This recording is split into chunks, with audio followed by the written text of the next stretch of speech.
1 Chroniques, chapitre 21. Recensement de David et châtiment divin.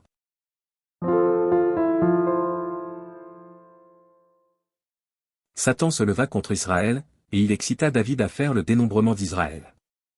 Et David dit à Joab et aux chefs du peuple, « Allez, faites le dénombrement d'Israël, depuis Beer-Shéba jusqu'à Dan, et rapportez-le-moi, afin que je sache à combien il s'élève. » Joab répondit, « Que l'Éternel rende son peuple 100 fois plus nombreux.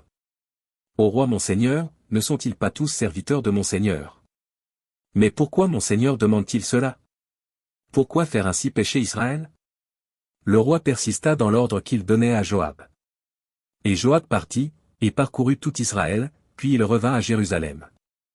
Joab remit à David le rôle du dénombrement du peuple. Il y avait dans tout Israël 1100 000 hommes tirant l'épée, et en Juda 470 000 hommes tirant l'épée. Il ne fit point parmi eux le dénombrement de Lévi et de Benjamin, car l'ordre du roi lui paraissait une abomination. Cet ordre déplut à Dieu, qui frappa Israël. Et David dit à Dieu, « J'ai commis un grand péché en faisant cela. Maintenant, daigne pardonner l'iniquité de ton serviteur, car j'ai complètement agi en insensé. » L'Éternel adressa ainsi la parole à Gad, le voyant de David. « Va dire à David, ainsi parle l'Éternel, je te propose 3 fléaux, choisis-en un, et je t'en frapperai. » Gad alla vers David, et lui dit, « Ainsi parle l'Éternel.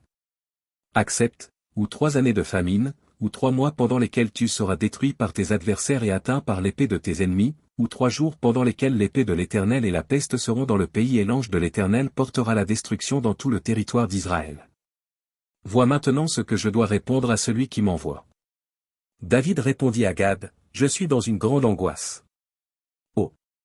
Que je tombe entre les mains de l'Éternel, car ses compassions sont immenses, mais que je ne tombe pas entre les mains des hommes. » L'Éternel envoya la peste en Israël, et il tomba 70 000 hommes d'Israël. Dieu envoya un ange à Jérusalem pour la détruire, et comme il la détruisait, l'Éternel regarda et se repentit de ce mal, et il dit à l'ange qui détruisait, « Assez. Retire maintenant ta main. » L'ange de l'Éternel se tenait près de l'aire d'Ornan, le Jébusien.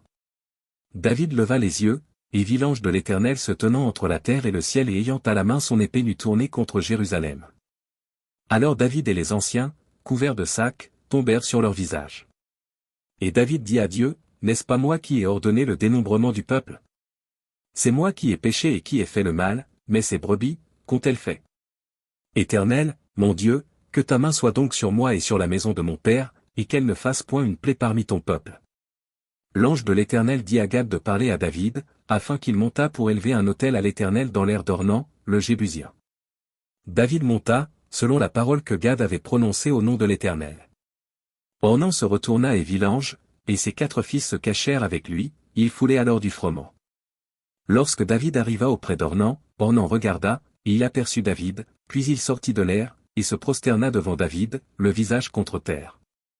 David dit à Ornan, « Cède-moi l'emplacement de l'aire pour que j'y bâtisse un autel à l'Éternel, cède-le-moi contre sa valeur en argent, afin que la plaie se retire de dessus le peuple. » Ornan répondit à David, « Prends-le, et que mon seigneur le roi fasse ce qui lui semblera bon, vois, je donne les bœufs pour l'holocauste, les chars pour le bois, et le froment pour l'offrande, je donne tout cela. » Mais le roi David dit à Ornan, « Non. Je veux l'acheter contre sa valeur en argent, car je ne présenterai point à l'Éternel ce qui est à toi, et je n'offrirai point un holocauste qui ne me coûte rien. » Et David donna à Ornan 600 sicles d'or pour l'emplacement. David bâtit là un autel à l'Éternel, et il offrit des holocaustes et des sacrifices d'action de grâce. Il invoqua l'Éternel, et l'Éternel lui répondit par le feu, qui descendit du ciel sur l'autel de l'holocauste. Alors l'Éternel parla à l'ange, qui remit son épée dans le fourreau. À cette époque-là, David, voyant que l'Éternel l'avait exaucé dans l'aire d'Ornan, le Jébusien, y offrait des sacrifices. Mais le tabernacle de l'Éternel, construit par Moïse au désert, et l'autel des holocaustes, était alors sur le haut lieu de Gabaon. David ne pouvait pas aller devant cet autel pour chercher Dieu, parce que l'épée de l'ange de l'Éternel lui avait causé de l'épouvante.